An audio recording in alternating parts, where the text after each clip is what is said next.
Les premières lueurs de l'aube filtraient à travers les immenses baies vitrées de la villa Darcy, transformant le marbre blanc du hall d'entrée en une surface nacrée qui semblait presque vivante.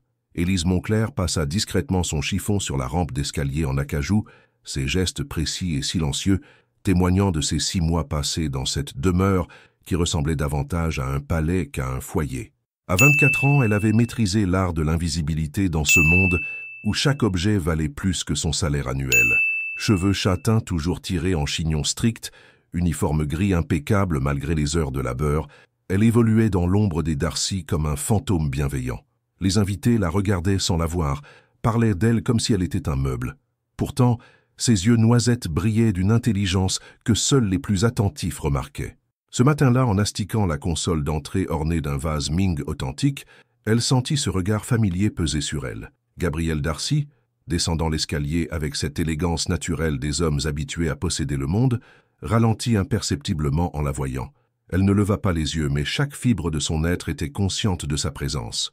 Ces derniers mois, elle avait remarqué ses coups d'œil prolongés, la façon dont il trouvait toujours une excuse pour passer par la pièce où elle travaillait. Elle s'était convaincue que c'était son imagination. Après tout, que pourrait voir un milliardaire en elle? « Bonjour, Élise », sa voix grave la fit sursauter. Il utilisait rarement son prénom, préférant le distance professionnelle du Mademoiselle Moncler. Quelque chose avait changé dans son intonation, une intimité nouvelle qui la troubla. « Bonjour, monsieur Darcy », murmura-t-elle, gardant les yeux fixés sur le vase qu'elle époussetait avec une attention excessive. « Vous travaillez tôt ce matin. »« J'aime le calme de l'aube, monsieur. C'est paisible. » Gabrielle s'arrêta complètement, appuyée contre la rampe, l'observant avec une intensité qui la mit mal à l'aise. Dans la lumière dorée du matin, il était d'une beauté troublante. Cheveux bruns légèrement ébouriffés, yeux bleus acier pénétrants, cette prestance naturelle qui faisait que les gens s'inclinaient devant lui sans même s'en rendre compte. « Vous avez l'air fatigué. Vous allez bien ?» Cette sollicitude inattendue la déstabilisa. Depuis quand Gabrielle Darcy se souciait-il du bien-être de ses employés? « Parfaitement, monsieur. Merci de votre attention. » La sonnerie stridente de son téléphone la sauva de cette conversation qui prenait un tour trop personnel. Le nom Camille s'affichait sur l'écran fêlé, et elle jeta un coup d'œil inquiet vers Gabrielle. « Répondez, » dit-il simplement. « Je peux attendre. »« Allô » chuchota-t-elle, troublée par cette permission accordée avec tant de naturel. « Élise, j'ai une excellente nouvelle. » La voix de sa sœur cadette pétillait d'enthousiasme. « L'Université de Lyon m'a accepté pour le master en psychologie. Tu te rends compte ?» Le cœur d'Élise se serra, mélange de fierté immense et d'angoisse financière. Elle ferma les yeux un instant, calculant mentalement les frais, logement, scolarité, livres, vie étudiante. « C'est merveilleux, ma chérie. Je suis si fière de toi, murmura-t-elle, sa voix trahissant une émotion qu'elle tentait de maîtriser. « Élise, tu as cette intonation? Tout va bien? Tout est parfait. On en parlera ce soir, d'accord ?» Après avoir raccroché, elle s'appuya discrètement contre la console, laissant échapper un soupir qu'elle retenait depuis trop longtemps. Camille méritait cette chance. Après la mort de leurs parents dans un accident de voiture 3 ans plus tôt, Élise avait tout sacrifié, son diplôme d'infirmière, ses rêves, sa jeunesse, pour que sa sœur puisse s'épanouir. « Votre sœur ?» demanda Gabrielle avec une douceur qui la surprit. Elle hocha la tête, n'osant pas parler de peur que sa voix ne se brise. « Elle a été acceptée à l'université ?»« Oui, monsieur. Master en psychologie à Lyon. C'est une excellente nouvelle. Vous devez être très fier. » Il y avait dans sa voix une compréhension qui la toucha. Pas de pitié, pas de condescendance, juste une empathie sincère qui la bouleversa. « Elle mérite cette chance, » dit-elle simplement. « Et vous, qu'est-ce que vous méritez, Élise ?» Cette question directe la figea. Personne ne s'était jamais soucié de ce qu'elle méritait. Elle existait pour servir, pour s'effacer, pour permettre aux autres de briller. « Je ne comprends pas la question, monsieur. » Gabrielle fit un pas vers elle, réduisant la distance qui les séparait. Elle pouvait sentir son parfum subtil de cèdre et de bergamote, percevoir la chaleur qui émanait de lui. « Vous sacrifiez tout pour votre sœur, vos études, votre carrière, votre bonheur. Que désirez-vous pour vous ?» Cette intimité soudaine, cette attention focalisée sur elle, l'effrayait autant qu'elle l'attirait. Elle recula instinctivement. « Mon bonheur, c'est de voir Camille réussir, monsieur. Ce n'est pas ce que je vous demande. Qu'est-ce que vous voulez, Élise? Pour vous, dans votre vie ?» Ses yeux bleu acier plongèrent dans les siens avec une intensité qui lui coupa le souffle. Pour la première fois depuis des mois, quelqu'un la voyait vraiment. Pas l'employé, pas l'uniforme, mais elle. « Je dois préparer votre café », balbutia-t-elle, fuyant vers la cuisine. Mais Gabriel la suivit, s'appuyant contre le chambranle pendant qu'elle s'affairait avec des gestes nerveux. Dans la cuisine aux dimensions somptueuses, elle prépara son café exactement comme il l'aimait, noir, sans sucre, dans la tasse en porcelaine de Limoges qu'il utilisait chaque matin. Elle connaissait ses habitudes par cœur, avait mémorisé chacune de ses préférences avec une attention qui la troublait. « Nous préparons une réception demain soir pour le réveillon », annonça-t-il en la regardant verser le café. « L'élite marseillaise sera présente, mes associés, mes amis d'enfance, quelques personnalités influentes. » Élise hocha la tête, se demandant pourquoi il lui donnait ces détails. D'habitude, c'était Madame Dubois qui gérait l'organisation. « J'aurais besoin de quelqu'un de confiance pour m'accompagner, » continua-t-il. « Quelqu'un qui ne soit pas impressionné par les apparences, qui puisse voir au-delà des masques. » Elle lui tendit sa tasse, veillant à ce que leurs doigts ne se frôlent pas. Mais il ne la prit pas immédiatement, la forçant à lever les yeux vers lui. « Vous voulez que je supervise le service ?» demanda-t-elle confuse. « Non, je veux que vous m'accompagniez, en tant qu'invité. » Le monde vacilla autour d'elle. Une invitée? Elle, Élise Moncler, domestique invisible, invitée à une réception de l'élite marseillaise? Monsieur Darcy, je ne pense pas. Ces gens sont cruels, Élise. Ils jugent, critiquent, détruisent pour le plaisir. J'ai besoin de quelqu'un d'authentique à mes côtés, quelqu'un qui me rappelle ce qui compte vraiment.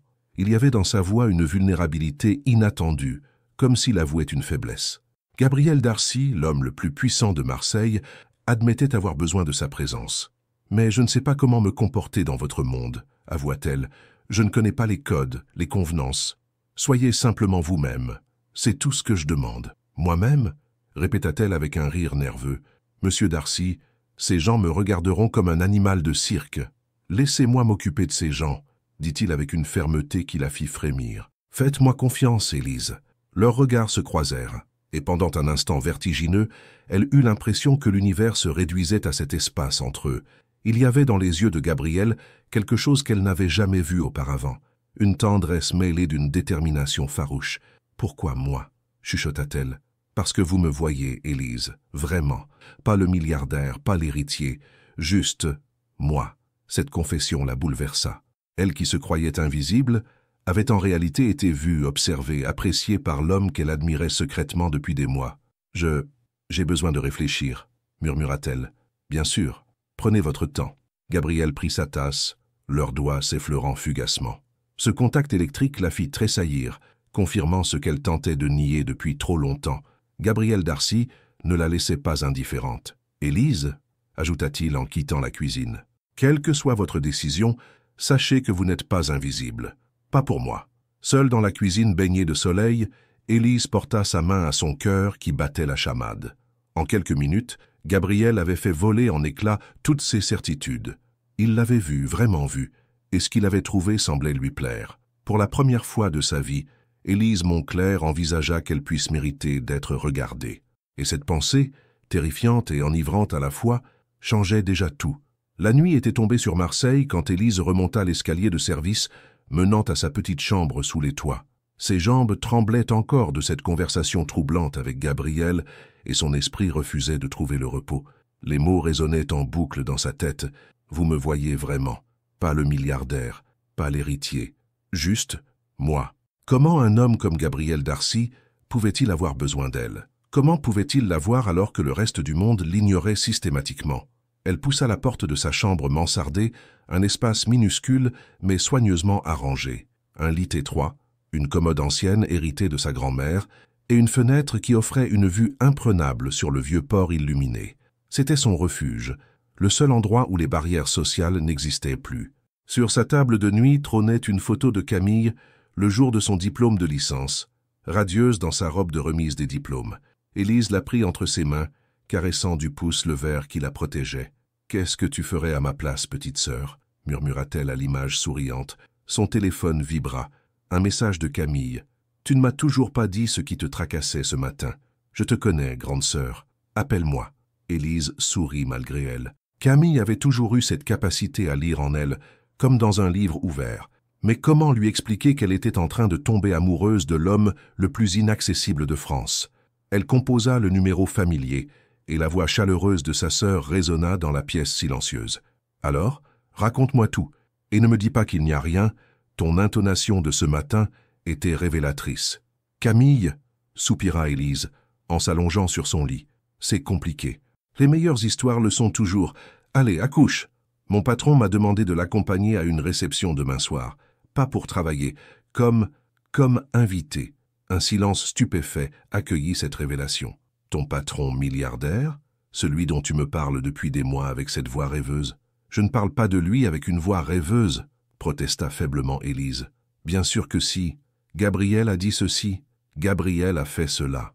Tu ne t'en rends même pas compte. Élise ferma les yeux, réalisant que sa sœur avait vu clair en elle, bien avant qu'elle-même n'ose s'avouer ses sentiments. C'est impossible, Camille. Nous venons de deux mondes différents. Ses amis sont des milliardaires, des aristocrates. Moi, je suis une domestique. Tu es infirmière diplômée, Élise. Tu as sacrifié ta carrière pour moi, mais ça ne fait pas de toi quelqu'un d'inférieur. Ses parents me regarderaient comme un insecte. Et ils auraient raison. Stop, l'interrompit Camille avec fermeté. Élise Moncler, tu es la femme la plus courageuse, la plus généreuse et la plus intelligente que je connaisse. Si cet homme ne voit pas ta valeur, c'est lui l'idiot.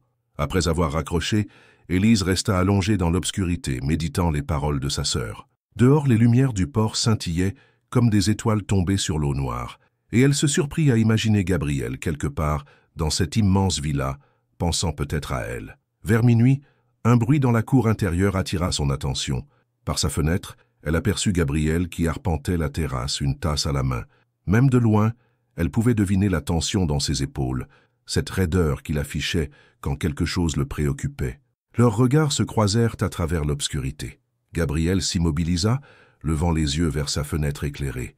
Pendant un moment suspendu, ils se contemplèrent dans cette intimité inattendue de la nuit, séparés par les conventions sociales, mais unis par quelque chose de plus profond. Gabriel leva sa tasse vers elle dans un salut silencieux, et ce geste simple fit battre son cœur plus vite. Elle recula précipitamment, troublée par l'intensité de ce moment partagé. Le lendemain matin, l'atmosphère de la villa était électrique. Les traiteurs s'affairèrent déjà, transformant chaque pièce en préparatifs sophistiqués. Madame Dubois distribuait ses ordres d'une voix autoritaire, et Élise se glissait entre les préparatifs comme une ombre, évitant soigneusement les lieux où Gabriel pourrait apparaître. Mais il la trouva quand même. « Mademoiselle Moncler ?» Sa voix la fit sursauter dans l'office où elle rangeait discrètement l'argenterie. « Pourrais-je vous voir dans mon bureau ?» Le ton était formel, mais ses yeux disaient autre chose, une intensité brûlante qui lui coupa le souffle. Le bureau de Gabriel était à son image, imposant mais chaleureux, avec ses murs tapissés de livres anciens qui racontèrent l'histoire d'une famille ayant bâti son empire sur plusieurs générations.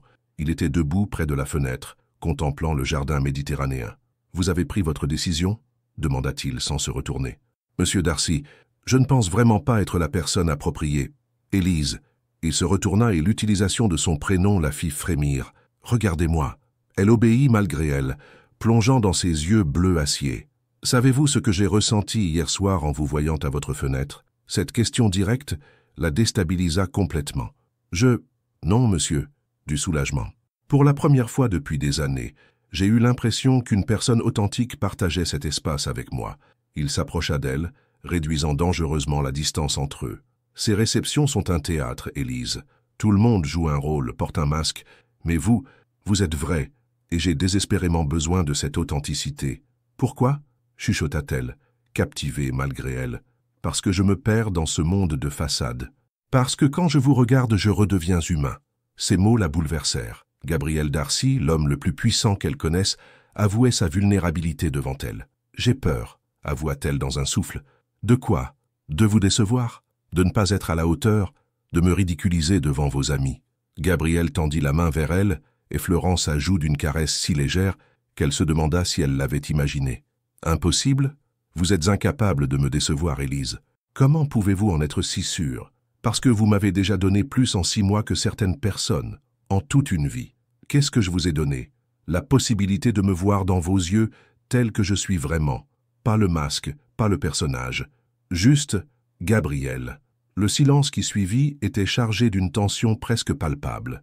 Élise sentait ses dernières résistances s'effriter. « D'accord », souffla-t-elle finalement. « J'accepte. » Le soulagement qui illumina le visage de Gabriel fut si intense qu'elle en fut bouleversée. Il y avait là une joie pure, comme si elle venait de lui offrir le plus précieux des cadeaux. « Merci », dit-il simplement, mais ces deux mots portaient bien plus que de la gratitude. En quittant le bureau, Élise savait qu'elle venait de franchir un point de non-retour. Ce soir, elle pénétrerait dans le monde doré de Gabriel Darcy. Mais elle ignorait encore qu'elle n'en ressortirait plus jamais la même. Dans quelques heures, sa vie basculerait à jamais. L'après-midi du 31 décembre s'étirait avec une lenteur insoutenable dans la villa Darcy, transformée en ruche bourdonnante. Élise avait terminé ses tâches habituelles plus tôt que prévu, l'esprit occupé par la soirée qui l'attendait. Dans sa chambre mansardée, elle contemplait sa garde-robe dérisoire avec un mélange de panique et de désespoir. Quelques robes simples de grands magasins, des cardigans usés, rien qui puisse convenir pour affronter l'élite marseillaise dans ses atours de soirée. Un coup discret à sa porte l'attira de ses angoisses vestimentaires. Mademoiselle Moncler, la voix douce de Margot, la femme de chambre personnelle de feu Madame Darcy-Mère, résonna dans le couloir étroit. « Monsieur Gabriel m'envoie. Il souhaite que je vous aide à vous préparer pour ce soir. » Élise ouvrit la porte, stupéfaite de découvrir Margot tenant plusieurs housses à vêtements griffés et une mallette de maquillage digne d'un salon professionnel. « Je ne comprends pas. Monsieur Gabriel a pensé que vous pourriez avoir besoin d'assistance, » expliqua Margot avec un sourire complice. « Il a fait livrer quelques créations directement de chez les plus grands couturiers de la Canebière. Nous avons approximativement la même taille. J'espère que l'une d'entre elles vous conviendra parfaitement. » Le cœur d'Élise se serra. Gabriel avait anticipé son embarras, sa détresse face à cette situation qui la dépassait. Cette attention délicate la toucha plus profondément qu'elle n'osait l'admettre, révélant une prévenance qui allait bien au-delà du simple professionnalisme. Les heures suivantes furent un tourbillon de transformation totale. Margot révéla des talents insoupçonnés de styliste, guidant Élise avec patience et expertise. La première robe, d'un bleu nuit profond comme la Méditerranée au crépuscule, épousait parfaitement ses formes sans être provocante. Le tissu soyeux, probablement plus cher que 6 mois de son salaire, glissait sur sa peau comme une caresse liquide, révélant une silhouette que même elle ignorait posséder. « Mon Dieu, vous êtes absolument magnifique !» murmura Margot en ajustant les derniers plis avec un professionnalisme émotionnel. « Cette couleur fait ressortir vos yeux de façon extraordinaire.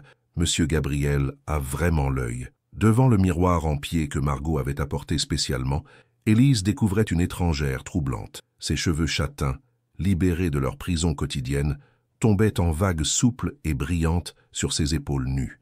Un maquillage subtil mais expertement appliqué soulignait ses traits délicats, qu'elle avait toujours trouvés ordinaires, et ses yeux noisettes brillaient d'un éclat nouveau, presque mystérieux. « Je ne me reconnais pas », avoua-t-elle, troublée par son reflet qui semblait appartenir à un autre monde. « Vous êtes la même personne, mademoiselle », la rassura Margot avec tendresse. « Simplement, révélée dans toute votre splendeur naturelle. » À 19 heures précises, Élise descendit l'escalier principal avec une appréhension grandissante qui lui nouait l'estomac.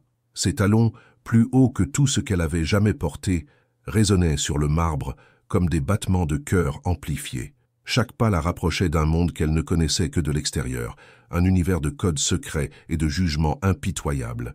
La villa s'était métamorphosée en un écrin de luxe éblouissant.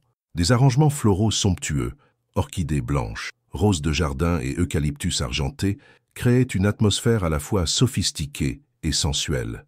Les lustres en cristal de baccarat projetèrent des reflets dorés sur les murs, et chaque détail respirait l'élégance absolue.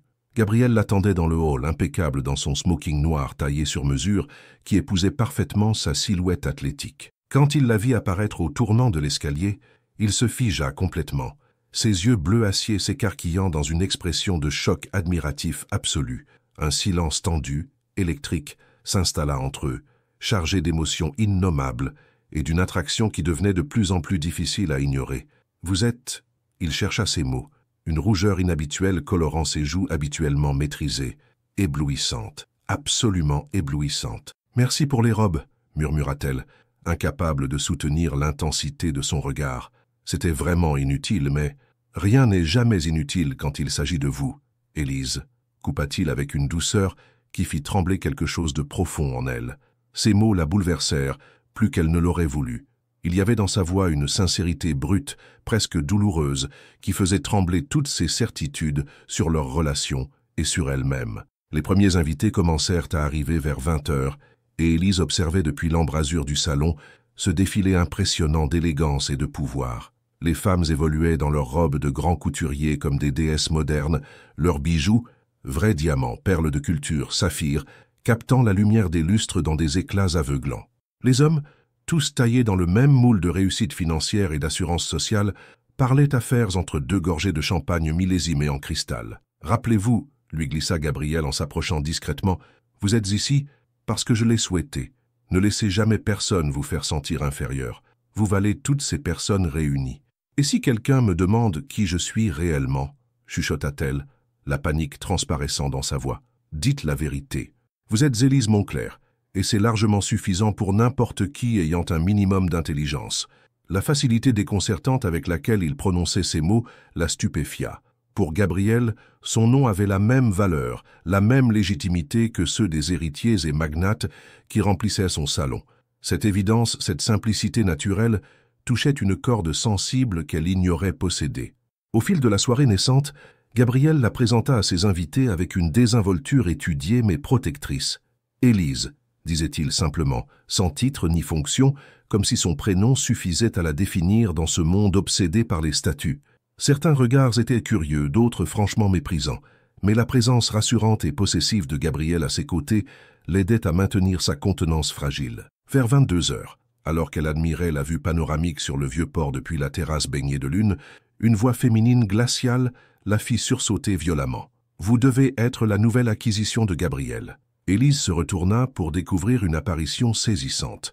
Une femme d'une beauté sculpturale et intimidante, aux cheveux platines parfaitement coiffés en chignon sophistiqué et aux yeux verts perçants comme des émeraudes. Sa robe rouge sang, probablement signée par un grand couturier parisien, épousait une silhouette de mannequin, et ses bijoux, colliers de diamants, boucles d'oreilles assorties, valaient probablement plus que le salaire de plusieurs années d'Élise. « Je vous demande pardon » répondit Élise prudemment, sentant instinctivement le danger émané de cette créature parfaite. « Céleste Moreau » se présenta la femme avec un sourire qui n'atteignait jamais ses yeux calculateurs. Une très vieille amie de Gabriel. Une très vieille amie, si vous voyez ce que je veux dire. Le nom résonna comme une alarme dans l'esprit d'Élise.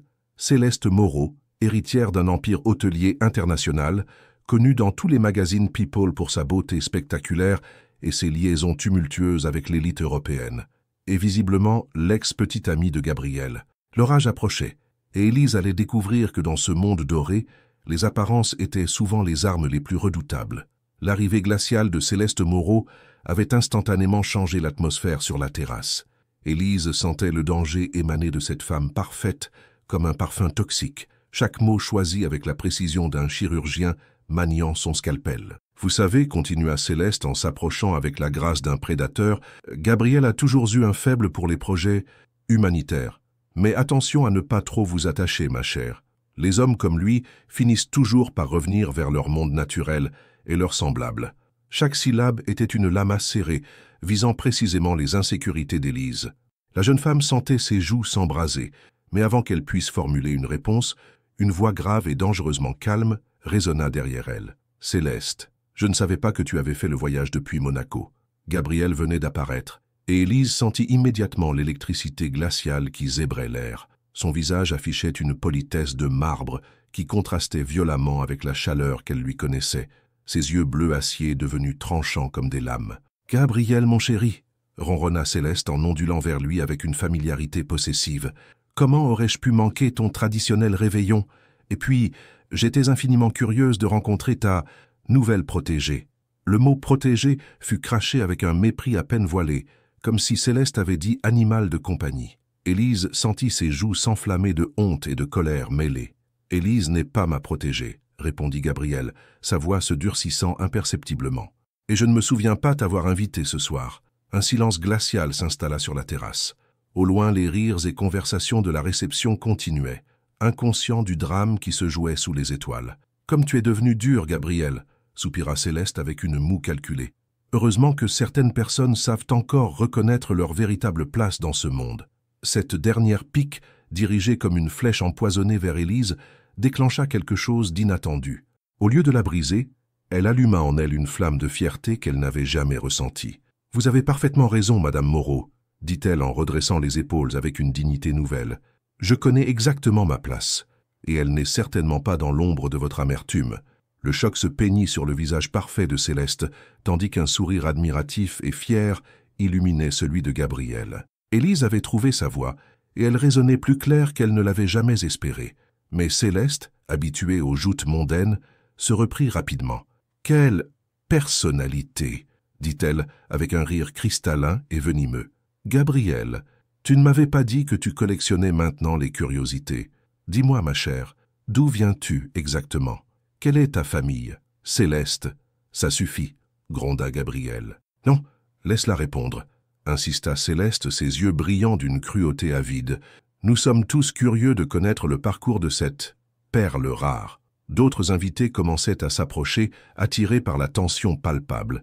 Thierry Beaumont, Augustin Delacroix, plusieurs couples de l'élite marseillaise formaient maintenant un cercle autour d'eux, leurs visages exprimant cette curiosité malsaine des prédateurs flairant le sang. « Allons, ne soyez pas timide, » lança Augustin avec un sourire carnassier. « Nous mourrons d'envie de tout savoir sur vous. »« Oui, » renchérit une femme aux diamants étincelants. « Comment avez-vous rencontré Gabriel?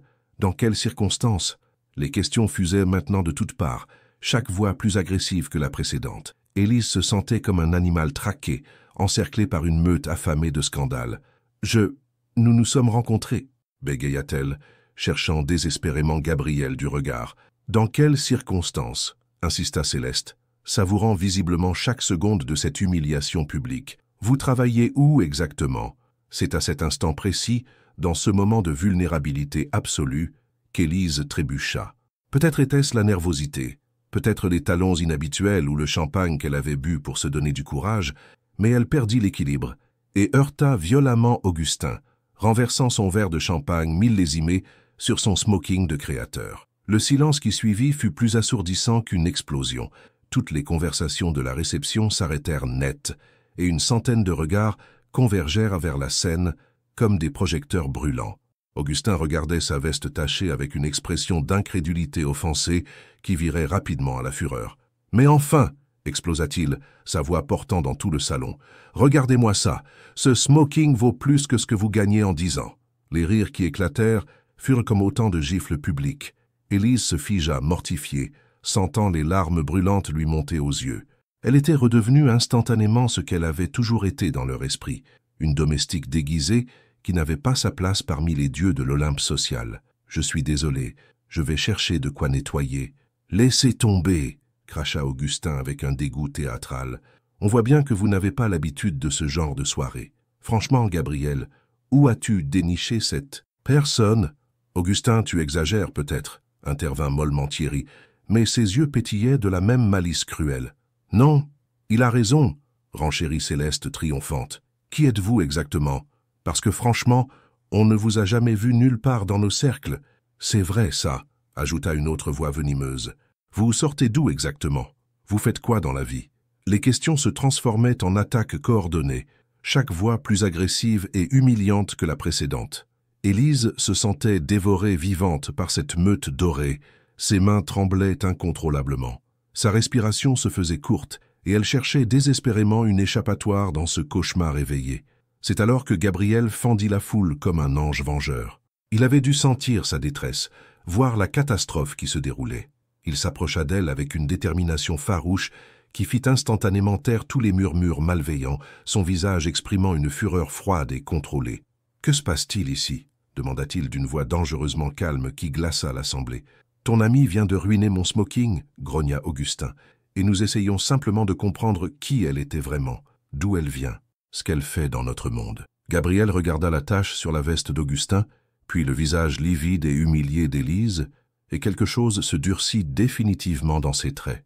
Il prit la main d'Élise dans la sienne, un geste simple mais d'une possession évidente qui électrisa toute l'assemblée. « Elle n'est pas mon amie, dit-il d'une voix claire et puissante qui porta jusqu'au fond du salon.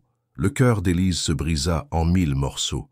Après tout ce qu'elle avait enduré, après s'être battue pour sa dignité, Gabriel la reniait publiquement devant cette assemblée cruelle. Elle tenta de retirer sa main, mais il la serra plus fort, ses doigts s'entrelaçant aux siens. « Elle n'est pas mon amie », répéta-t-il en fixant Augustin droit dans les yeux, sa voix résonnant comme un tonnerre dans le silence absolu.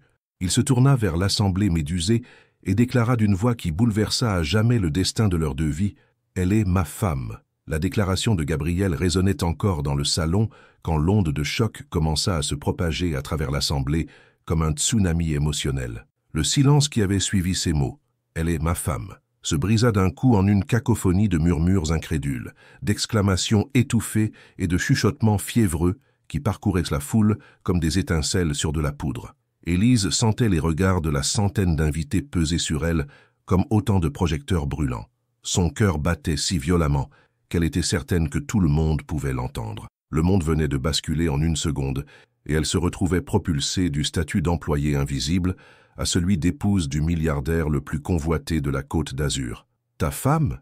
répéta Céleste, son visage pâlissant dramatiquement sous son maquillage parfait, comme si elle venait de recevoir une gifle publique. « Depuis quand, Gabriel ?»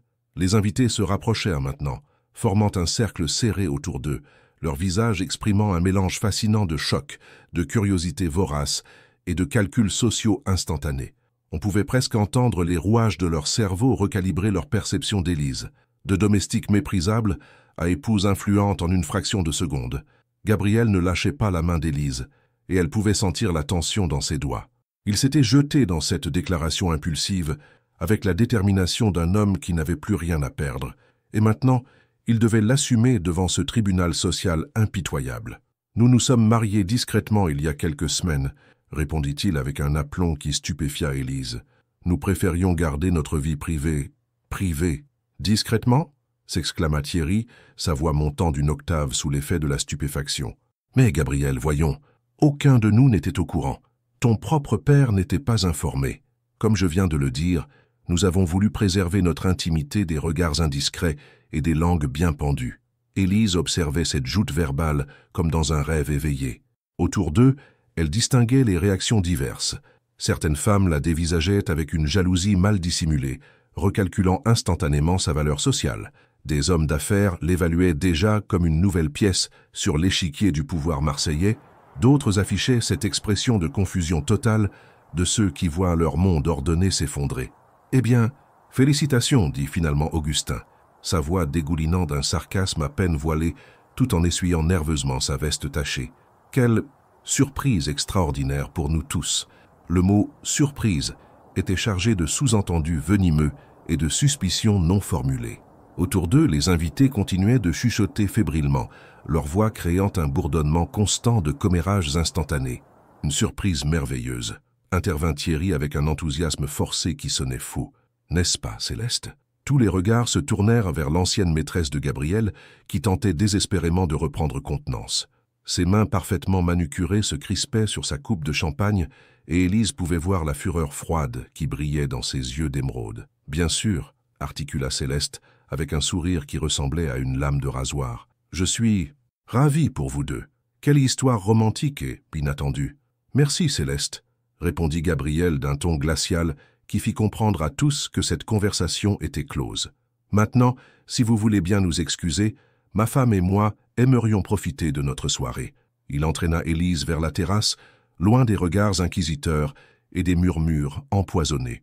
Une fois dehors, sous le ciel étoilé de Provence, l'air frais de la Méditerranée lui permit enfin de respirer. « Gabriel, qu'est-ce qui vous a pris ?» chuchota-t-elle, encore tremblante de l'émotion. « Pourquoi avez-vous dit ça ?»« Je les ai vus vous dévorer vivante, » répondit-il en se tournant vers elle, ses yeux bleu acier reflétant la lumière dorée qui filtrait du salon. « Je les ai vus vous humilier, vous faire souffrir comme des hyènes autour d'une proie, et j'ai perdu tout contrôle. Mais maintenant, qu'est-ce qu'on fait maintenant? Toute la haute société marseillaise pense que nous sommes mariés. » Gabriel s'approcha d'elle, si près qu'elle pouvait sentir son parfum mêlé à l'air salin de la mer. « Maintenant, on assume, du moins le temps que cette mascarade sociale se termine. Et après, il marqua une pause, la regardant avec une intensité qui lui coupa le souffle. Après, on verra si ce mensonge ne pourrait pas devenir une vérité. » Cette confession lui échappa presque malgré lui, révélant des sentiments qu'il gardait enfouis depuis des mois. Élise le regarda, interdite, réalisant que ce qui venait de se passer dépassait largement une simple protection impulsive. « Gabriel, vous ne pouvez pas dire des choses pareilles. Pourquoi? Parce que vous travaillez pour moi? Parce que nous venons de milieux différents? Parce que dans ce salon, il y a 100 personnes qui calculent déjà comment profiter de cette situation? Parce que votre famille va me considérer comme une arriviste? Parce que vous avez peur de ce que vous ressentez pour moi ?» Cette question directe la frappa comme la foudre. Elle ouvrit la bouche pour protester, mais aucun son n'en sortit. Gabrielle avait vu juste, touchant exactement au cœur de ses terreurs les plus profondes. Un éclat de rire cristallin leur parvint du salon, suivi d'un murmure de conversation reprise. À travers les baies vitrées, ils pouvaient voir les invités reformer leurs petits groupes, les langues allant déjà bon train pour analyser, décortiquer et commenter l'événement social de l'année. « Ils parlent de nous », murmura Élise, voyant les regards furtifs qui se dirigeaient vers la terrasse. « Laissez-les parler. Demain, ils auront autre chose à se mettre sous la dent. Vous ne comprenez pas, Gabrielle. Pour eux, je viens de passer du statut de domestique à celui de votre épouse en 1 seconde. Ils vont fouiller dans mon passé, analyser chacun de mes gestes, chacune de mes paroles. Je ne survivrai pas à ce niveau de scrutin public. » Gabrielle prit ses mains dans les siennes, un geste qui envoya des décharges électriques le long de ses bras. « Alors, ne leur donnez rien à critiquer. Soyez exactement ce que vous êtes. Une femme remarquable, intelligente et authentique. Le reste n'a aucune importance. Pour vous, peut-être, mais pour moi, pour vous quoi? Pour moi, c'est terrifiant. Vous venez de faire de moi la femme la plus enviée et la plus détestée de Marseille en même temps. » Des applaudissements soudains résonnèrent depuis le salon. À travers les vitres, ils virent Thierry lever sa coupe pour porter un toast, son sourire éclatant visible même de loin. « Il faut y retourner, » dit Gabrielle. « Ils nous attendent pour minuit. Je ne peux pas. Comment puis-je affronter tous ces regards après ce qui vient de se passer? Avec moi à vos côtés, comme ma femme. Gabrielle, Élise, je sais que c'est inattendu, je sais que c'est bouleversant, mais ce que j'ai dit là-dedans, ce n'était pas seulement pour vous protéger. C'était aussi parce que l'idée de vous appartenir, de vous avoir vraiment à mes côtés, me semble soudain la seule chose sensée dans ma vie. » Cette déclaration la bouleversa plus que tout ce qui s'était passé dans le salon. Il y avait dans sa voix une sincérité brute, presque douloureuse, qui faisait trembler toutes ses certitudes. « Vous ne savez pas ce que vous dites? Si, je le sais. Pour la première fois de ma vie, je sais exactement ce que je dis. » Au loin, les cloches de Notre-Dame de la Garde commencèrent à sonner minuit. La nouvelle année arrivait, et avec elle, un territoire inconnu où Élise Monclerc était devenue, aux yeux du monde, Madame Gabrielle Darcy. Le mensonge était lancé. Restait à voir s'il deviendrait leur plus belle vérité ou leur plus cruelle destruction. Le retour dans le salon fut un supplice orchestré. Chaque pas d'Élise résonnait comme un battement de tambour, annonçant son entrée dans l'arène sociale, la plus impitoyable de Marseille. Les conversations se suspendaient sur leur passage, reprenant en murmures sifflants dès qu'ils s'éloignaient. Elle sentait ses regards la disséquer, analyser chaque détail de sa tenue, chaque expression de son visage, cherchant la faille qui confirmerait leurs soupçons. Gabriel, conscient de cette surveillance constante, avait adopté le rôle de l'époux protecteur, avec une naturalité troublante. Sa main effleurait régulièrement son bras, son dos, des gestes d'une intimité calculée qui envoyaient des frissons le long de sa colonne vertébrale. Chaque contact était un mensonge public et une vérité privée qui la bouleversait. « Mesdames et messieurs », annonça Thierry depuis le centre du salon, levant sa coupe de cristal avec un enthousiasme théâtral. Minuit approche, le moment est venu de porter un toast aux nouveaux mariés. Un frémissement parcourut l'assemblée. Élise sentit son estomac se nouer violemment. Être le centre d'attention dans ces circonstances était un véritable cauchemar éveillé, mais refuser serait encore plus suspect. « Thierry, ce n'est vraiment pas nécessaire », protesta Gabrielle, avec une tension perceptible dans la voix. « Mais si, insista son ami, ses yeux pétillants d'une curiosité malicieuse. « Nous devons célébrer cette union surprise. Après tout, il n'est pas tous les jours qu'on découvre que notre chère Gabrielle s'est mariée en secret. » Les invités se rassemblèrent en cercle autour d'eux, leurs visages composant une galerie de portraits plus ou moins bienveillants. Céleste se plaça stratégiquement en face d'eux, ses yeux verts brillant d'une lueur prédatrice à peine dissimulée. Les femmes de l'assemblée portèrent maintenant sur Élise des regards différents, certaines envieuses, d'autres calculatrices, toutes intensément curieuses. « À Gabrielle et Élise », lança Thierry, avec un sourire qui ne trompait personne. « Puisse leur amour être aussi authentique qu'il paraît soudain. » Le toast fut prononcé avec des sourires forcés et des regards entendus. Élise but une gorgée de champagne pour se donner une contenance, mais l'alcool lui brûla la gorge comme du feu. Autour d'elle, les murmures reprenèrent déjà. « Comment a-t-elle fait » entendit-elle chuchoter une femme. « Elle doit avoir un secret » répondit une autre voix sournoise. « Gabrielle Darcy ne se marie pas par hasard » ajouta un homme avec un ricanement. Et maintenant, continua Thierry, apparemment déterminé à pousser le spectacle jusqu'au bout, que diriez-vous d'une valse? Les nouveaux mariés doivent absolument nous offrir leur première danse publique. Non, vraiment, ce n'est pas... commença Élise, la panique la submergeant. Quelle excellente idée, l'interrompit Céleste avec un enthousiasme venimeux. J'adore voir les couples, heureux danser ensemble. C'est si révélateur de leur harmonie. Le piège était parfait. Refuser serait avouer que leur mariage était une imposture, mais accepter les exposerait dangereusement. Gabriel comprit immédiatement l'enjeu. Il regarda Élise, qui était devenue livide, et prit sa décision. « Ce sera un plaisir », dit-il en lui tendant la main avec une assurance feinte. « Je ne sais pas danser », murmura-t-elle si bas que lui seul pouvait l'entendre, la terreur transparaissant dans sa voix. « Faites-moi confiance. »« Laissez-vous porter », répondit-il en l'entraînant vers le centre de la pièce improvisée en piste de danse. La musique commença, une valse lente et mélodieuse qui résonna dans le salon soudain silencieux comme une sentence. Tous les yeux étaient rivés sur eux, guettant le moindre faux pas, la moindre hésitation qui trahirait leur supercherie. « Regardez-moi » chuchota Gabriel en plaçant sa main sur sa taille avec une tendresse qui la fit frémir. « Rien que moi. Oubliez tous les autres. » Elle leva les yeux vers lui, et le monde sembla rétrécir jusqu'à n'être plus que cet espace entre eux. Gabriel la guidait avec une douceur surprenante, ses pas s'accordant naturellement aux siens, malgré son inexpérience. Mais quelque chose d'inattendu et de dangereux se produisait.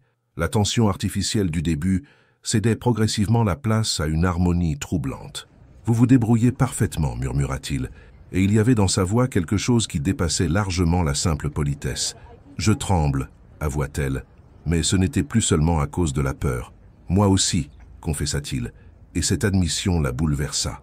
Leurs corps se rapprochaient imperceptiblement, et elle pouvait sentir son souffle tiède contre ses cheveux, percevoir les battements de son cœur à travers le tissu de son smoking.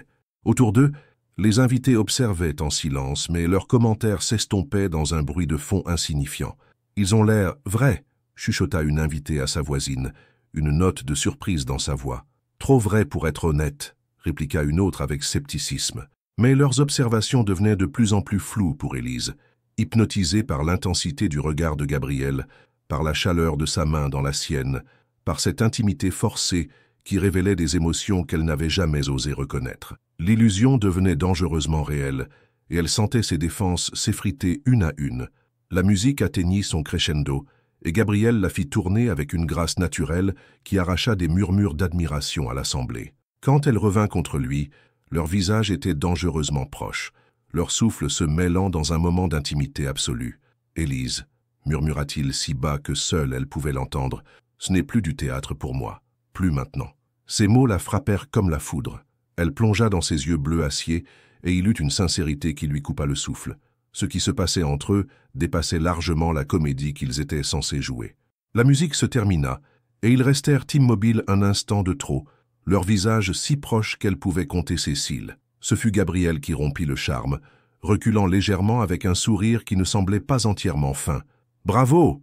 applaudit Thierry avec un enthousiasme qui sonnait maintenant plus sincère. « Vous formez un couple vraiment harmonieux.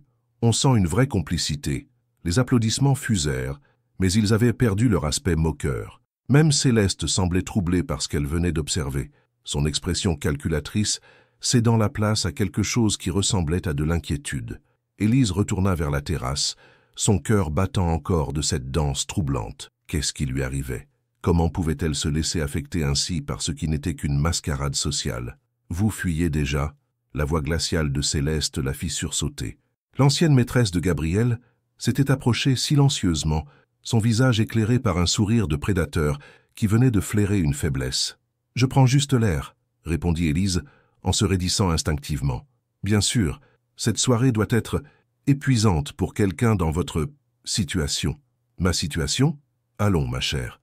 Inutile de jouer les offensés. Nous savons toutes les deux ce que vous êtes vraiment. Et après cette danse, tout chante. Je commence à comprendre votre petit jeu. » Élise sentit une colère froide monter en elle. Après tout ce qu'elle avait enduré ce soir, elle n'était plus d'humeur à supporter les attaques voilées de cette femme. « Éclairez-moi donc, Madame Moreau. Qu'est-ce que je suis, selon vous? Une opportuniste intelligente, je vous l'accorde. Une femme qui a su reconnaître sa chance et la saisir avec habileté. Vous vous trompez complètement. »« Vraiment ?» Céleste se rapprocha, ses yeux brillants d'une lueur dangereuse. Alors expliquez-moi comment une simple employée a pu envoûter Gabriel Darcy au point qu'il l'épouse en secret. Le mot « employée » claqua comme une gifle, mais au lieu de la briser, il renforça la détermination d'Élise. Peut-être parce qu'au contraire de certaines, je ne l'ai jamais considéré comme un trophée à conquérir ou un compte en banque ambulant.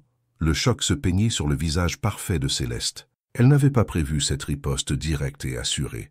Oh, comme c'est touchant, l'amour pur et désintéressé. Mais vous oubliez quelque chose, ma chère. Je connais Gabriel depuis toujours, et ce que je viens de voir sur cette piste de danse, ce n'était pas de l'indifférence.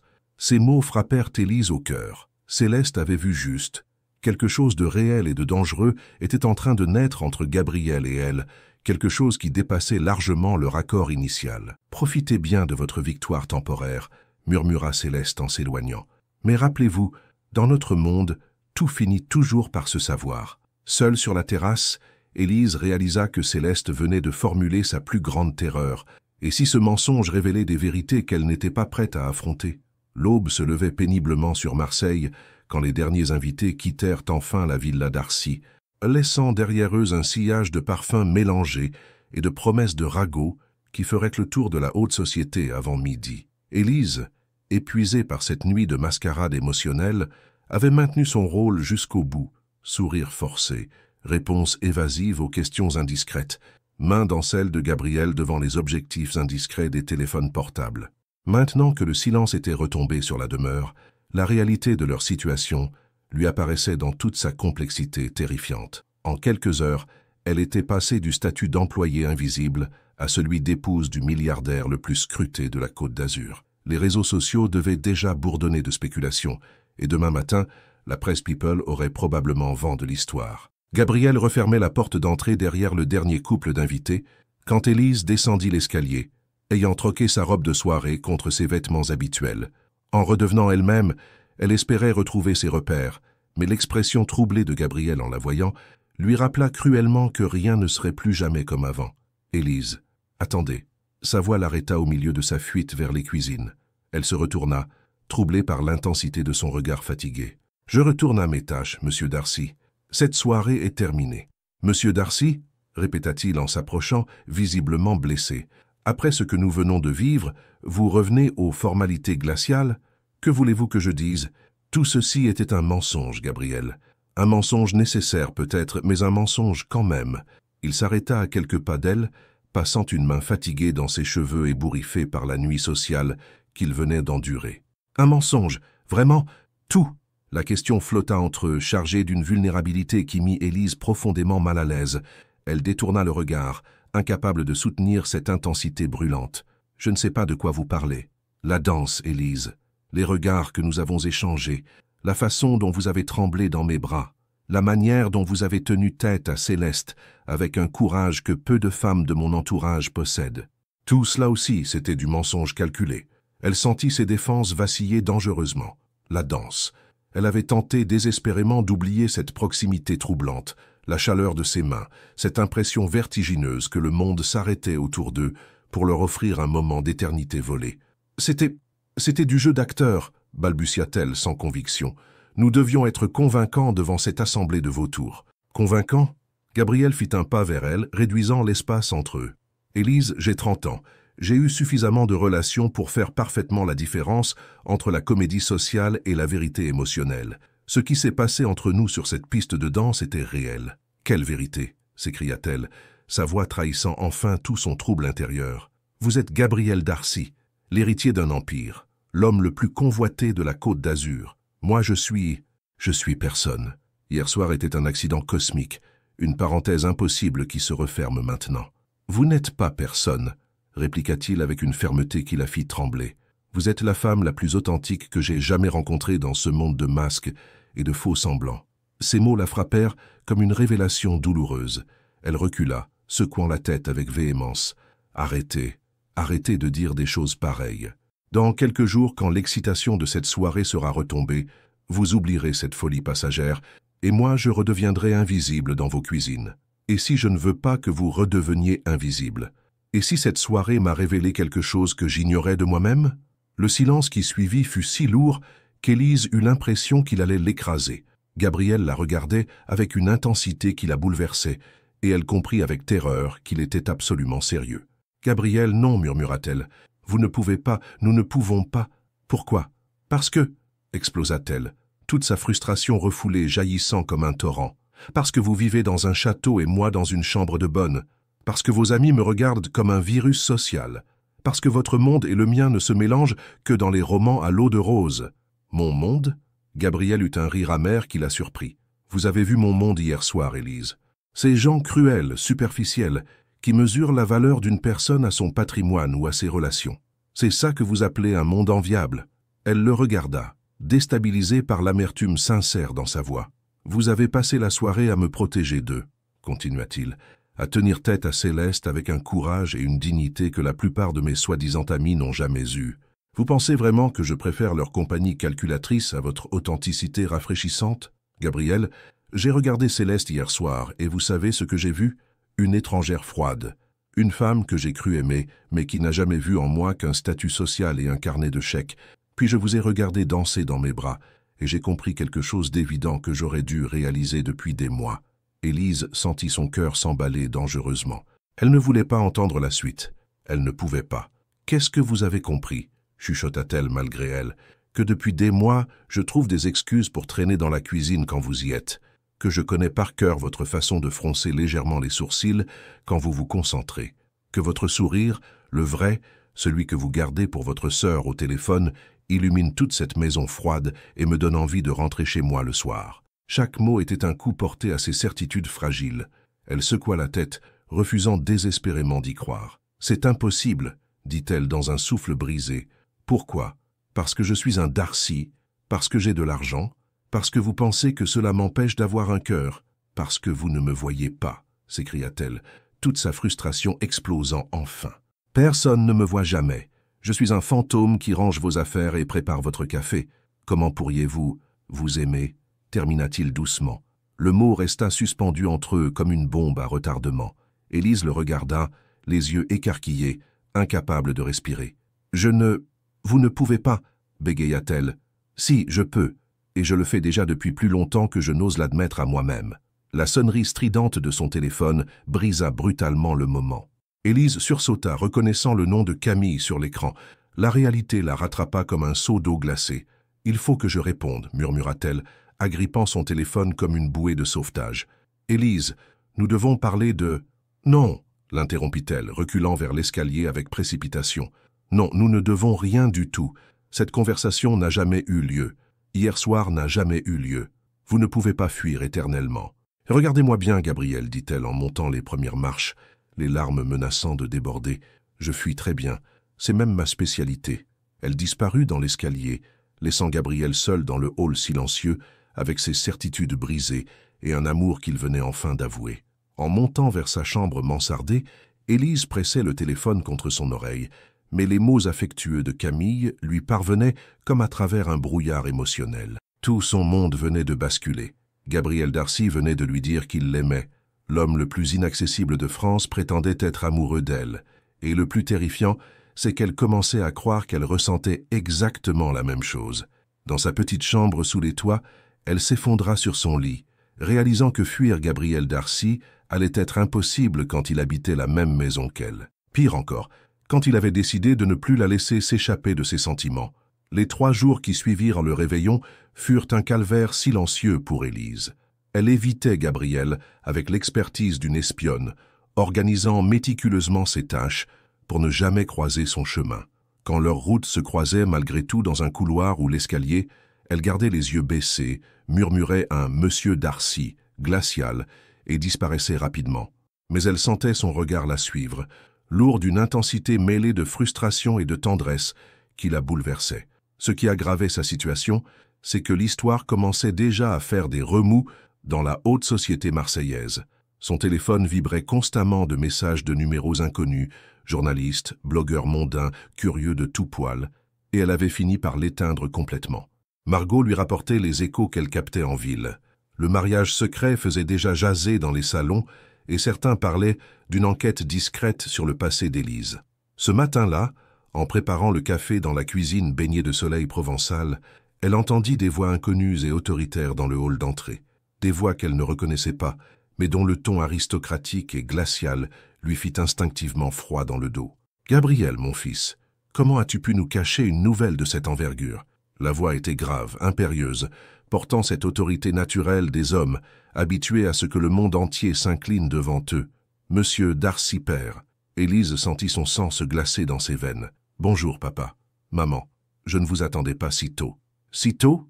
explosa la voix paternelle avec une fureur contenue. « Thierry nous a appelés hier soir. Un mariage secret. Qu'est-ce que cette histoire insensée? Comment oses-tu jouer ainsi avec l'honneur de notre famille?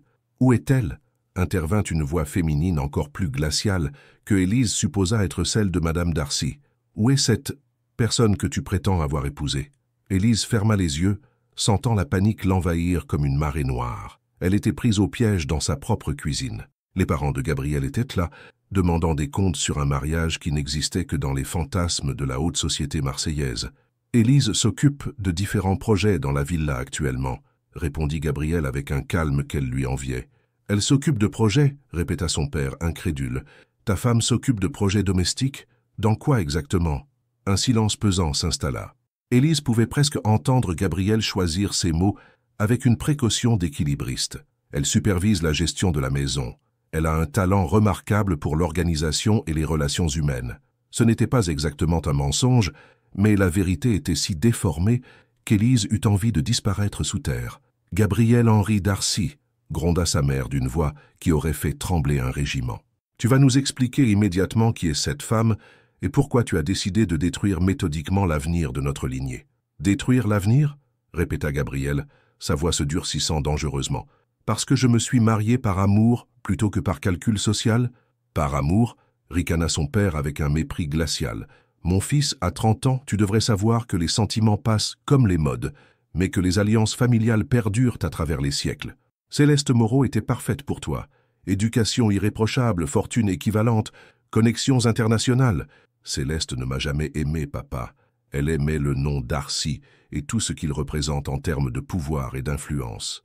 Et alors, c'est exactement ce dont nous avons besoin, une femme de notre milieu qui comprend nos responsabilités sociales et familiales. » Élise n'en pouvait plus. Chaque mot était un coup de poignard dans sa dignité. Elle commença à reculer discrètement vers l'office, mais son pied heurta un tabouret qui grinça bruyamment dans le silence tendu. « Qu'est-ce que c'est que ce bruit ?» demanda Madame Darcy, sa voix tranchante comme une lame. Le cœur d'Élise s'arrêta. Des pas se dirigèrent vers la cuisine. Elle n'avait nulle part où se cacher, nulle part où fuir. « Élise ?» Gabriel apparut dans l'embrasure, suivi de près par ses parents. Monsieur Darcy était exactement comme elle l'avait imaginé, un homme imposant aux cheveux argentés, au regard d'acier identique à celui de son fils, mais dépourvu de toute chaleur. Il portait cette arrogance naturelle des hommes, habitués à ce que leur fortune leur ouvre toutes les portes. Sa femme, d'une élégance glaciale dans son tailleur Chanel impeccable, portait une expression de dédain absolu en découvrant Élise dans sa simple robe de travail. « Voici donc la mystérieuse épouse », dit-elle d'une voix coupante qui aurait pu trancher du verre. « J'avoue que c'est encore plus surprenant que je ne l'imaginais. » Élise sentit ses joues s'enflammer de honte.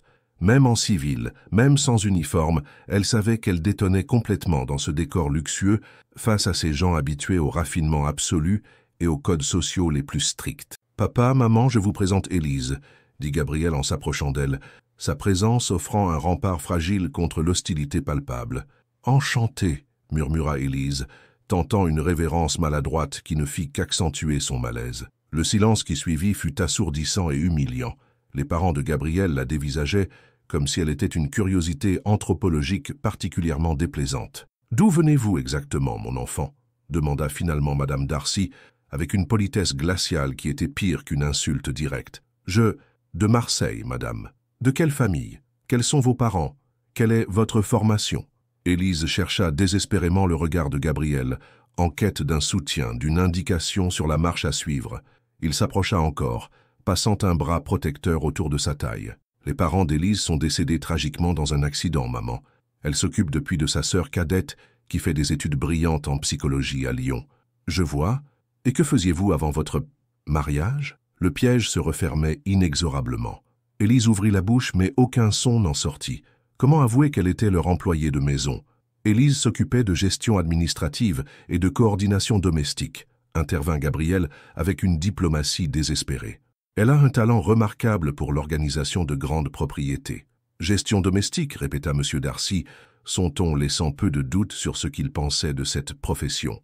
Et vous prétendez l'avoir épousée par amour? Écoutez, coupa Gabriel, sa patience s'amenuisant visiblement. Élise et moi nous aimons profondément. C'est tout ce qui compte dans notre décision. Tout ce qui compte? Explosa son père, sa voix résonnant dans la cuisine comme un coup de tonnerre. Gabriel, tu es l'héritier unique d'un empire bâti sur 4 générations.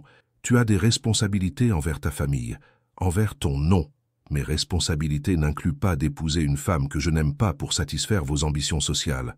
L'amour, cracha sa mère avec un mépris glacial. Comme tu es naïf. Regarde autour de toi, Gabriel. Regarde cette maison, cette fortune, cette position sociale que tes ancêtres ont construite pierre par pierre. Crois-tu vraiment qu'une fille comme elle soit là par hasard? Ces mots frappèrent Élise comme une gifle publique. Elle vit dans les yeux de Madame Darcy le même mépris que dans ceux des invités du réveillon, la même certitude qu'elle était une arriviste, une profiteuse sans scrupules. « Maman !» gronda Gabriel, sa voix vibrant de colère. « Non, laissez !» intervint Élise, d'une voix tremblante mais étrangement ferme. Madame Darcy a parfaitement raison. Tous les regards se tournèrent vers elle. Gabriel la fixa avec une incompréhension totale et douloureuse. « Que voulez-vous dire ?» demanda-t-il, une note de panique perçant dans sa voix. « Je veux dire que votre mère a raison. Nous ne sommes pas du même monde. Cette situation est complètement irréaliste et insoutenable. Élise, qu'est-ce que vous faites? Je regarde la réalité en face, Gabriel. Quelque chose que nous aurions dû faire depuis le début. » Elle se tourna vers les parents de Gabriel, rassemblant tout son courage et sa dignité blessée. « Monsieur et Madame Darcy, je vous prie d'excuser cette confusion malheureuse. Votre fils a voulu me protéger d'une situation embarrassante lors de la soirée, et les choses ont dégénéré de façon incontrôlable. Nous ne sommes pas mariés. Nous ne l'avons jamais été. Le silence qui suivit était si dense qu'on aurait pu le couper au couteau. » Gabriel la regardait avec une expression de choc et de trahison absolue qui lui brisa le cœur. « Pas marié ?» répéta son père lentement, comme s'il n'arrivait pas à saisir l'information. « Non, monsieur, c'était un malentendu, une comédie sociale qui a mal tourné et qui n'aurait jamais dû aller si loin. »« Élise, taisez-vous » ordonna Gabriel, sa voix vibrante d'une fureur et d'une douleur mêlée. « Non, Gabriel, ça suffit. Je ne peux plus mentir. Je ne peux plus participer à cette mascarade. » Elle se tourna vers ses parents, sa voix se raffermissant avec une dignité retrouvée. « Votre fils est un homme bon qui a voulu me défendre face à des gens cruels et superficiels. Mais il mérite mieux que cette comédie. Il mérite une femme de son rang, de son éducation, de son monde. » Sur ces mots, elle quitta la cuisine en courant, laissant derrière elle un silence stupéfait et Gabriel avec ses illusions brisées. Dans sa chambre, elle s'effondra sur son lit, réalisant qu'elle venait de détruire le plus beau mensonge de sa vie. Dehors, elle entendait les voix des Darcy qui reprenaient, mais elle ne distinguait plus les mots. Elle avait fait ce qu'il fallait. Elle avait mis fin à cette folie avant qu'elle ne les détruise tous les deux. Alors pourquoi avait-elle l'impression que son cœur venait de se briser en 1000 morceaux irréparables? Élise resta prostrée dans sa chambre pendant des heures interminables, écoutant le silence oppressant qui avait envahi la villa après sa confession explosive. Vers 15 heures, des bruits de moteurs et des éclats de voix lui indiquèrent que les parents Darcy repartaient, leur conversation encore tendue, résonnant dans la cour. Elle n'osait pas regarder par la fenêtre, trop honteuse pour affronter les conséquences de ses aveux dévastateurs. Un coup sec et autoritaire à sa porte la fit sursauter violemment. Sans attendre de réponse, Gabriel entra, son visage fermé comme elle ne l'avait jamais vu. Il portait encore sa chemise froissée du matin, ses cheveux ébouriffés trahissant l'ampleur de sa confrontation avec ses parents, mais c'étaient ses yeux qui l'effrayaient le plus, ce mélange de fureur glaciale et de blessures profondes. « Ils sont partis », annonça-t-il d'une voix si froide qu'elle en frissonna.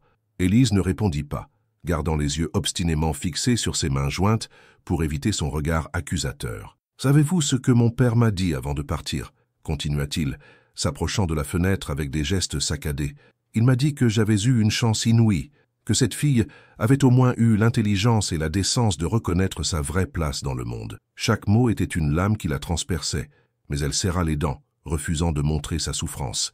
Elle l'avait mérité, en détruisant leur rêve impossible. « Elle avait raison », murmura-t-elle d'une voix à peine audible. « Raison ?» Gabrielle se retourna brusquement, et l'expression de son visage la fit reculer instinctivement. Raison de vous traiter comme une moins que rien? Raison de décider arbitrairement que vous n'étiez pas assez bien pour moi? Raison de vous humilier dans votre propre dignité? Oui, répondit-elle simplement, et ce mot sembla le briser physiquement. Il s'approcha d'elle, s'agenouillant pour être à sa hauteur, obligeant leurs regards à se croiser. « Regardez-moi, Élise, regardez-moi, et dites-moi pourquoi. » Elle secoua la tête désespérément, mais il prit doucement son menton, l'obligeant à lever les yeux. Ce qu'elle vit dans son regard la bouleversa, une blessure si profonde qu'elle eut l'impression de regarder dans un abîme de douleur. « Pourquoi ?» demanda-t-il simplement, sa voix brisée. « Pourquoi avez-vous détruit ce que nous étions en train de construire ensemble ?»« Parce qu'il n'y avait rien à construire !» explosa-t-elle en se levant d'un bond, le forçant à reculer. « Vous ne voyez donc pas la réalité ?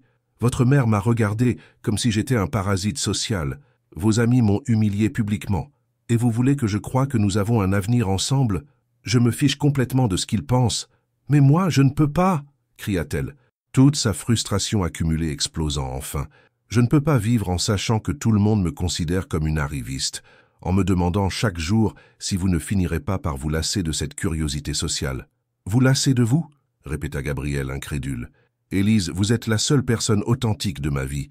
Comment pourrais-je me lasser de la seule femme qui me voit vraiment ?»« Authentique ?» ricana-t-elle amèrement, ses propres mots la blessant. « J'ai passé 3 jours à me cacher de vous. J'ai menti à vos parents. Je fuis devant chaque difficulté. Qu'est-ce qu'il y a d'authentique dans cette lâcheté ?»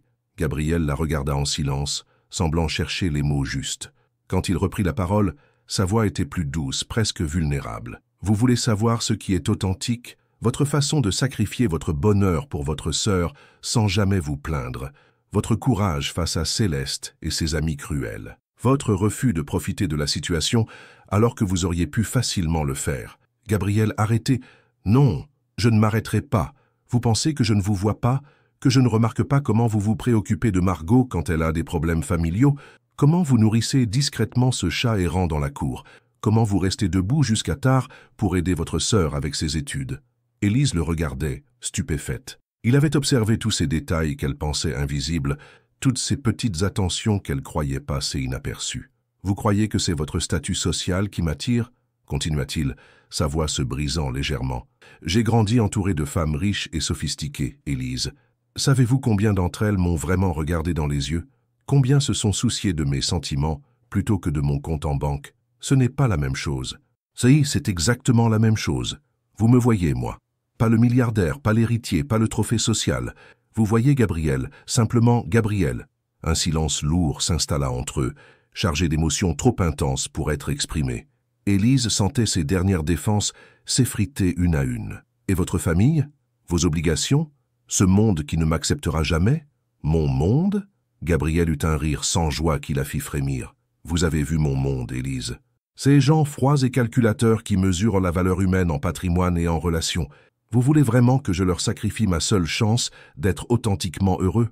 Vous ne comprenez pas, murmura-t-elle, les larmes menaçant enfin de déborder. Je ne suis rien, Gabrielle. Personne ne remarque quand j'entre dans une pièce. Personne ne se souvient de mon nom. Moi, je remarque. Moi, je me souviens de chaque sourire, de chaque regard, de chaque moment où vous m'avez donné l'impression d'exister vraiment. » Ces mots simples la brisèrent complètement. Elle ferma les yeux, luttant contre l'émotion qui l'envahissait comme une marée. « Ce n'est pas suffisant, chuchota-t-elle. Pourquoi? Parce que tôt ou tard vous vous réveillerez. Vous réaliserez que vous méritez mieux qu'une ancienne domestique qui ne saura jamais tenir une conversation dans vos réceptions mondaines. » Gabrielle s'approcha d'elle, si près qu'elle pouvait sentir la chaleur de son corps et l'intensité de ses émotions. « Et si je vous disais que je me suis déjà réveillée, que j'ai passé des années dans une torpeur dorée, entourée de gens qui ne m'aimaient pas vraiment, que vous m'avez réveillée à la vie? Gabrielle, je vous aime, Élise. Pas la femme que vous pourriez devenir, pas celle que vous croyez devoir être. Vous, exactement telle que vous êtes. Avec vos peurs, vos doutes, votre façon adorable de froncer les sourcils quand vous réfléchissez. Arrêtez, supplia-t-elle, les larmes coulant maintenant librement. S'il vous plaît, arrêtez. Non, parce que vous aussi, vous m'aimez. Je l'ai vu dans vos yeux quand nous dansions. Je l'ai senti dans la façon dont vous trembliez quand je vous touchais. Il avait raison, et cette vérité la terrifiait plus que tout. Elle était tombée amoureuse de cet homme impossible, de sa gentillesse inattendue, de ses attentions discrètes, de la façon dont il la regardait comme si elle était précieuse. « Même si c'était vrai, dit-elle dans un souffle désespéré, cela ne changerait rien. Nous ne pouvons pas être ensemble. Pourquoi? Parce que je ne survivrai pas à vous perdre. » Cette confession lui échappa malgré elle, révélant sa peur la plus profonde et la plus paralysante. « Qui vous dit que vous me perdriez? Tout me le dit. Votre famille, vos amis, votre mode de vie. Combien de temps avant que vous ne réalisiez votre erreur? Et si je vous promettais que ce moment n'arrivera jamais? Les promesses se brisent, Gabriel. L'amour se fane. Et moi je retombe toujours. » Elle se dirigea vers la porte, mais il la retint par le poignet avec une douceur désespérée. « Élise, ne partez pas. Pas comme ça. Pas en nous condamnant tous les deux à une vie de regret. Il faut que je parte, Gabriel. Pour nous deux, c'est la seule chose sensée à faire. Et si je refuse de vous laisser partir ?» Elle se retourna, et ce qu'elle vit dans ses yeux la bouleversa. Il était sérieux, complètement, désespérément sérieux. « Alors vous devrez apprendre à accepter que parfois, aimer quelqu'un signifie le laisser s'en aller. » Sur ces mots déchirants, elle quitta la chambre, laissant Gabriel seul avec ses certitudes brisées, et un amour qui refusait de mourir malgré l'impossibilité apparente de leur situation. 3 semaines s'étaient écoulées depuis qu'Élise avait quitté la villa d'Arcy, emportant avec elle ses maigres affaires et un cœur brisé en 1000 morceaux. 3 semaines durant lesquelles elle avait tenté de reconstruire sa vie dans le petit appartement qu'elle partageait avec Camille dans le quartier populaire de la Joliette. Son nouveau travail dans un cabinet médical lui permettait de subvenir aux besoins de sa sœur, mais chaque jour était une bataille contre le vide que Gabriel avait laissé dans son existence. Ce matin-là, assise à la terrasse d'un café face au port, elle sirotait machinalement un express en relisant pour la 10e fois les petites annonces d'emploi quand une ombre familière tomba sur sa table. Mademoiselle Moncler. Elle leva les yeux pour découvrir Thierry Beaumont, impeccable dans son costume marine, mais son expression était radicalement différente de celle qu'elle lui connaissait, plus humble, presque respectueuse, dépourvue de cette arrogance mondaine qu'elle détestait. « Monsieur Beaumont, dit-elle prudemment, se raidissant instinctivement. « Puis-je m'asseoir? J'aimerais vous parler de Gabriel. » Intriguée malgré elle, elle hocha la tête.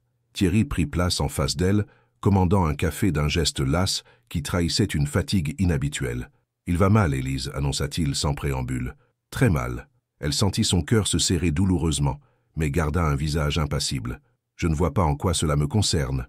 Vous lui manquez terriblement. Il ne mange plus, ne dort plus. Il a licencié la moitié du personnel sous prétexte qu'il ne faisait pas les choses comme vous le faisiez. C'est son problème, répondit-elle sèchement, même si chaque mot la blessait. Non, c'est aussi le vôtre, parce que vous l'aimez autant qu'il vous aime, et que vous êtes en train de vous détruire mutuellement par orgueil. » Thierry la fixa intensément, et elle y lut une sincérité qui la déstabilisa complètement. « Pourquoi me dites-vous ça? Le soir du réveillon, vous preniez plaisir à m'humilier, parce que j'étais un imbécile, avoua-t-il avec une franchise désarmante. Nous le sommes tous dans ce milieu. Nous jugeons les gens sur des critères superficiels. Nous oublions l'essentiel par snobisme et stupidité. Et qu'est-ce que c'est l'essentiel? L'amour vrai, le bonheur authentique, des choses que tout l'argent du monde ne peut pas acheter. » Il marqua une pause, contemplant les bateaux dans le port avec une mélancolie inattendue. « Gabriel était différent avec vous, » continua-t-il, « plus humain, plus vivant. Je ne l'avais jamais vu regarder quelqu'un comme il vous regardait cette nuit-là, comme si vous étiez la 8e merveille du monde. Ça ne change rien à la réalité de nos différences sociales, » murmura Élise. « Quelle réalité? Que vous venez de milieux différents, que sa famille désapprouve. Et alors, l'amour vrai mérite qu'on se batte pour lui. » Il sortit une photo de son portefeuille, une femme souriante, aux traits simples, tenant 2 enfants dans ses bras. « Ma femme, Léa, nous sommes mariés depuis 10 ans. Elle était caissière dans un supermarché quand je l'ai rencontrée. Ma famille a menacé de me déshériter. » Élise le regarda, stupéfaite par cette révélation inattendue. « Vous, nous nous sommes battus ensemble, et aujourd'hui, même mes parents admettent qu'ils n'auraient jamais pu trouver une meilleure épouse pour moi. Et si vous aviez échoué? Et si nous avions réussi? Et si le bonheur était au bout de ce combat? » Ces mots simples la bouleversèrent profondément. Et si elle avait tort? Et si l'amour pouvait vraiment surmonter toutes les barrières sociales? « Il vous attend, » ajouta Thierry en se levant. « Ce soir 20h, au phare du bout du monde sur la Corniche. Il y sera chaque soir jusqu'à ce que vous veniez. » « Thierry, pourquoi faites-vous ça? » « Parce que mon ami mérite d'être heureux. Et vous aussi, Élise. Vous méritez de vivre votre amour au lieu de le fuir par peur. » Le reste de la journée passa dans un brouillard d'indécision torturante, Élise tourna et retourna les paroles de Thierry dans sa tête, luttant contre l'espoir qui renaissait malgré elle. À 19h30, elle se retrouva devant son armoire, le cœur battant la chamade. Le phare du bout du monde se dressait majestueusement sur la corniche Kennedy, ses lumières perçant l'obscurité méditerranéenne comme un appel silencieux. En s'approchant, Élise aperçut Gabriel debout face à la mer, silhouette solitaire dans la nuit étoilée. Il se retourna en entendant ses pas hésitants, et son visage s'illumina d'un espoir si intense, si pur, qu'elle en eut le souffle coupé. « Vous êtes venu » murmura-t-il, sa voix brisée par l'émotion. « Je ne sais pas pourquoi » avoua-t-elle, tremblante. « Moi, je sais, parce que nous avons autant de mal l'un que l'autre à vivre sans l'autre. » Ils se regardèrent en silence, le bruit apaisant des vagues emplissant l'espace entre eux. Gabriel fit un pas prudent vers elle. « J'ai réfléchi, Élise, à tout, à nous, à ma famille, à ce que je veux vraiment pour ma vie. Et qu'est-ce que vous voulez? Vous. Peu importe le prix à payer, peu importe les obstacles. Gabriel, votre famille, apprendra à vous accepter ou devra accepter de me perdre. Mon choix est fait, définitivement fait. Vous ne pouvez pas tout sacrifier pour moi. Je ne sacrifie rien, s'exclama-t-il avec passion. Je choisis l'amour contre les conventions. Je choisis le bonheur contre les obligations sociales. Je vous choisis, vous, contre le monde entier s'il le faut. Les larmes coulaient maintenant librement sur les joues d'Élise. Gabriel s'approcha encore, caressant doucement son visage mouillé. « J'ai peur » avoua-t-elle dans un souffle. « Moi aussi. Mais j'ai plus peur encore de passer ma vie à regretter de ne pas avoir eu le courage de nous donner une vraie chance. » Le vent marin faisait danser ses cheveux autour de son visage, et dans la lumière dorée du phare, elle le vit tel qu'il était vraiment. Un homme qui l'aimait assez pour tout risquer. « Et si nous échouons » chuchota-t-elle. « Et si nous réussissons? Et si nous créons quelque chose de beau ensemble? Gabriel, dites oui, Élise. Donnons-nous une chance d'être heureux, une vraie chance cette fois. » Elle ferma les yeux, sentant toutes ses peurs s'effacer devant l'évidence de son amour pour cet homme extraordinaire qui avait bouleversé sa vie. « Oui, » murmura-t-elle enfin. Il la prit dans ses bras, la soulevant de terre dans un élan de joie pure et libératrice. Quand il la reposa, leurs lèvres se trouvèrent enfin dans un baiser qui scellait toutes leurs promesses d'avenir. « Je vous aime, Élise Moncler » murmura-t-il contre ses lèvres. « Je vous aime aussi, Gabriel Darcy, pour toujours. » Sous les étoiles de Provence, ils savaient déjà qu'ils avaient gagné le plus important, le droit d'aimer sans condition, sans barrière, sans peur. L'amour véritable avait triomphé, et c'était tout ce qui comptait vraiment. Le soleil d'été baignait la terrasse de la petite maison que Gabriel et Élise avaient achetée dans les collines de Cassis. Loin du faste de la villa Darcy, cette demeure provençale aux volets bleus incarnait parfaitement leur nouvelle vie, simple, authentique, heureuse. Élise, vêtue d'une robe légère couleur lavande, arrangeait les derniers détails de la table dressée dans le jardin parfumé de thym et de romarin. Aujourd'hui, il recevait la famille pour célébrer l'obtention du diplôme de master de Camille. « Tu es nerveuse ?» demanda Gabriel en l'enlaçant par derrière, déposant un baiser tendre dans son cou. « Un peu » avoua-t-elle en se levant contre lui. « Ta mère et moi, c'est encore délicat. Elle s'adoucit, tu sais. La semaine dernière, elle m'a demandé ta recette de tapenade. » Élise sourit. Effectivement, Madame Darcy avait lentement accepté cette union qui avait finalement apporté à son fils un bonheur qu'elle ne lui avait jamais vu. Le respect mutuel avait remplacé l'hostilité, même si l'affection restait timide. Gabriel dirigeait maintenant une PME spécialisée dans l'énergie renouvelable, une entreprise qu'il avait créée avec sa propre vision. Plus modeste que l'empire familial, elle lui apportait une satisfaction professionnelle qu'il n'avait jamais connue. Élise, quant à elle, avait repris ses études d'infirmière et travaillait dans la clinique du village, aimée de tous ses patients. « Ils arrivent !» annonça Camille, en sortant de la maison, rayonnante dans sa robe de diplômée. La voiture de Monsieur et Madame Darcy remonta l'allée de gravier suivie par celle de Thierry et sa femme Léa, accompagnés de leurs jumeaux. Même Margot, l'ancienne femme de chambre devenue amie proche, était venue avec son fils. « Élise, ma chérie !» s'exclama Madame Darcy en la serrant dans ses bras avec une chaleur qui l'aurait surprise 2 ans plus tôt. Cette maison est encore plus charmante qu'en photo. Le repas se déroula dans une atmosphère joyeuse et détendue. Les enfants de Thierry couraient dans le jardin. Les conversations fusaient en français et en provençal. Et même Monsieur Darcy semblait détendu, complimentant Gabriel sur son choix de vie. À Camille, porta un toast Gabriel en levant son verre. Qui nous prouve que les rêves peuvent se réaliser quand on a le courage de les poursuivre? Et à l'amour, ajouta Thierry avec un clin d'œil complice. Qui transforme les contes de fées en réalité? Alors que le soleil déclinait sur la Méditerranée, teignant le ciel de rose et d'oranger, Élise et Gabriel se retrouvèrent seuls sur la terrasse. Les invités étaient repartis. Camille dormait dans la chambre d'amis, et la maison respirait le bonheur paisible. « Tu sais à quoi je pense ?» murmura Gabriel en caressant les cheveux de sa femme. « À quoi ?»« À cette première matinée où je t'ai trouvé au téléphone avec Camille. Tu avais cette expression inquiète, et j'ai eu envie de faire disparaître tous tes soucis. Et regarde maintenant, sourit Élise. Plus de soucis, juste du bonheur. Tu regrettes parfois? Notre ancienne vie, la villa, le luxe ?» Élise se tourna vers lui, posant sa main sur sa joue. « Comment pourrais-je regretter d'avoir trouvé l'amour véritable? Cette vie simple avec toi vaut tous les châteaux du monde. » Gabriel la serra contre lui, contemplant les lumières du port de Cassis qui s'allumaient une à une dans la nuit naissante. « J'étais la servante du milliardaire, » murmura Élise, reprenant les mots qui avaient changé leur destin, « jusqu'à ce qu'il m'appelle sa femme devant tous.